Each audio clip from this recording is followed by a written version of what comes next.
Hi guys, Mitko here from DN Models, and today we're going to take a look at this. This is a 48 scale Hobbyboss TRAM Intruder A-6E, which is a kit that most of you are familiar with under the brand Trumpeter in 32nd scale. The kit in 32nd scale is considered a state-of-art kit.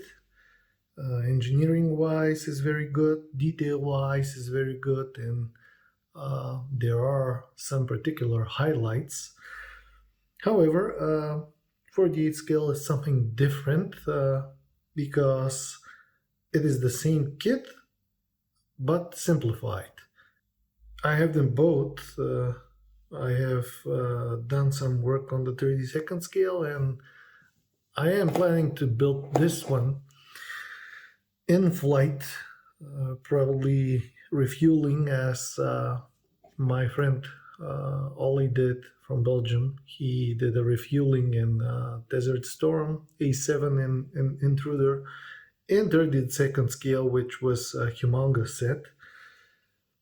I don't want to have a set this big, so I picked 48, and we'll see how that will go.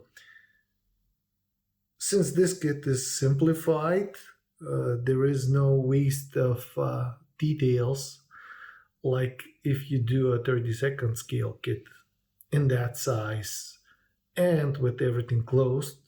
Here you can sacrifice most of the areas being closed, and the areas that Hobbyboss simplified will remain as they are with no regrets afterwards. So two versions are included. This one is nothing interesting. However, this one is something very, very interesting. I plan to make masks on that one for a long time because it's quite an unusual scheme for an intruder.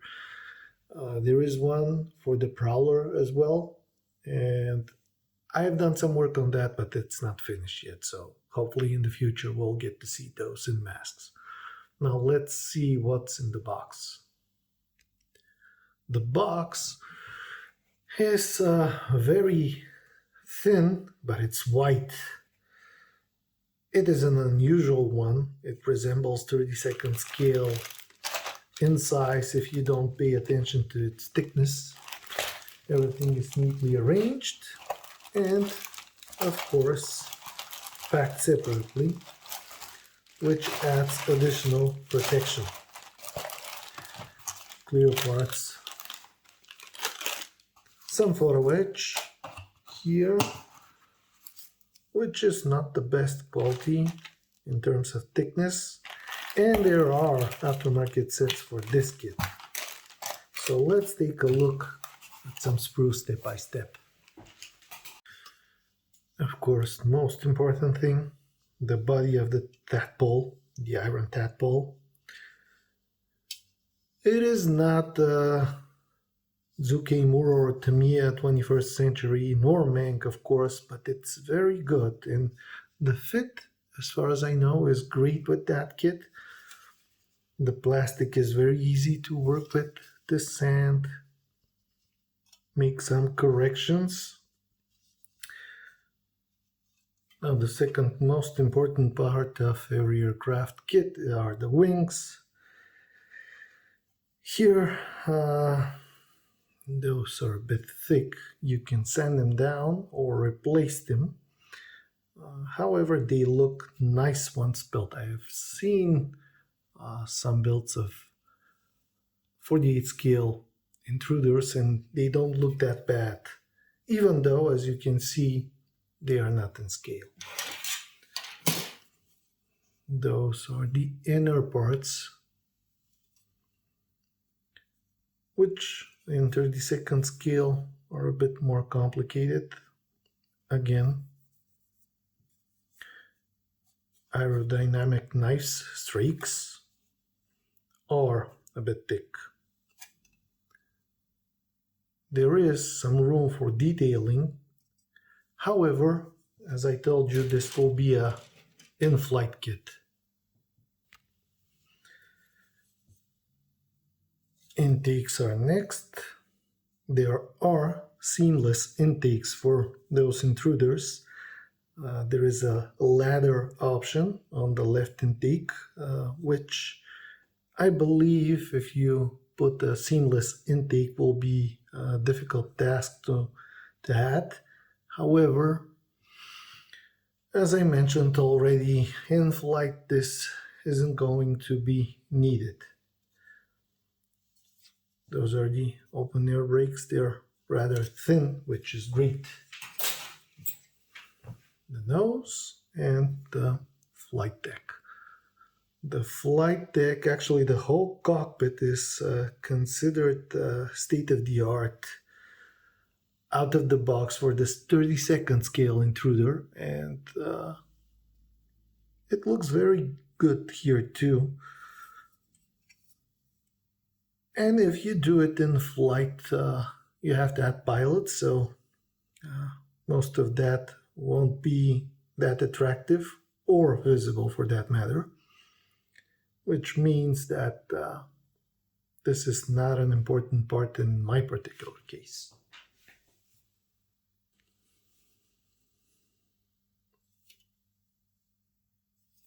Struts.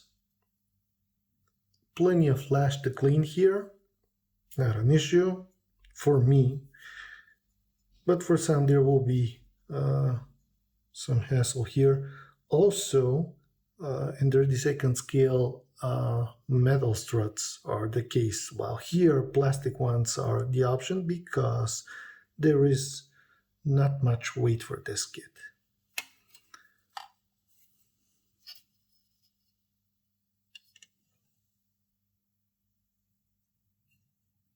It looks very good.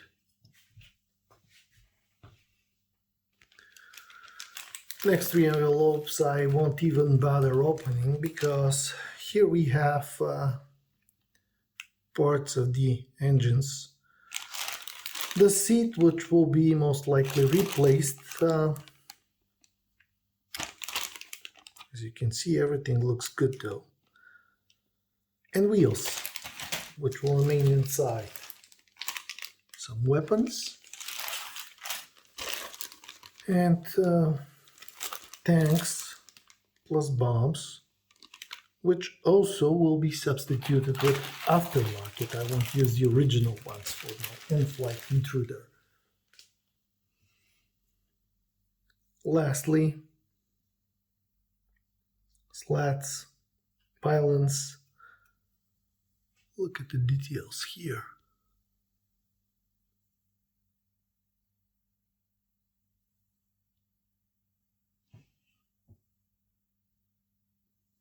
The refueling prop.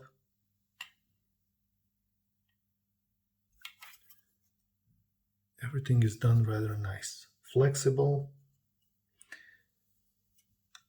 The options for the folding wings here.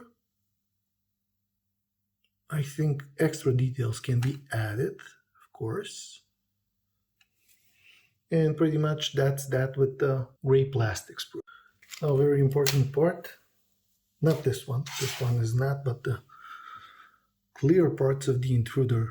Big transparent real estate on that aircraft, with which Hobbyboss did a great job. Scaled down Trumpeter. Quality is pretty much the same, which is great.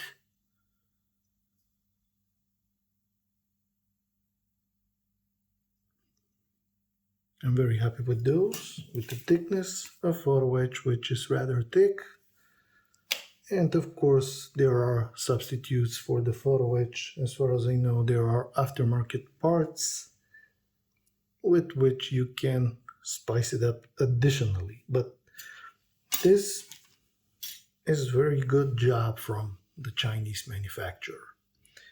Transparent parts are a weak link for many, not in this kit and not for them. Typical instruction sheet.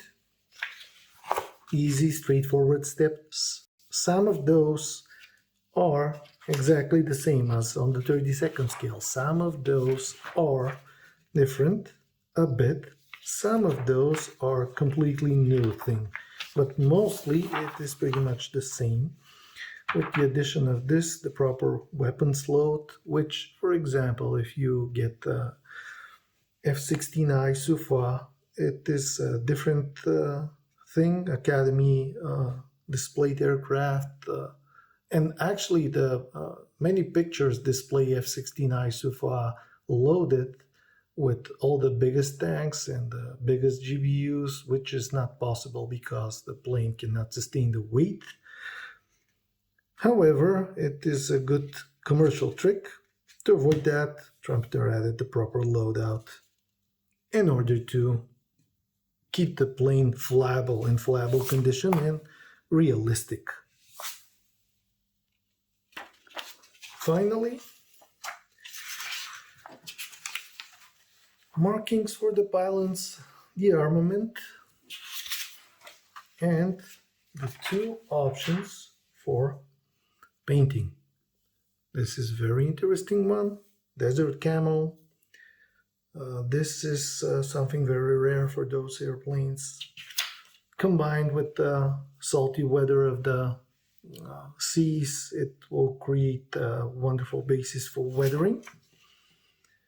And the typical light gray intruder tram, of which you have plenty to look at on the web.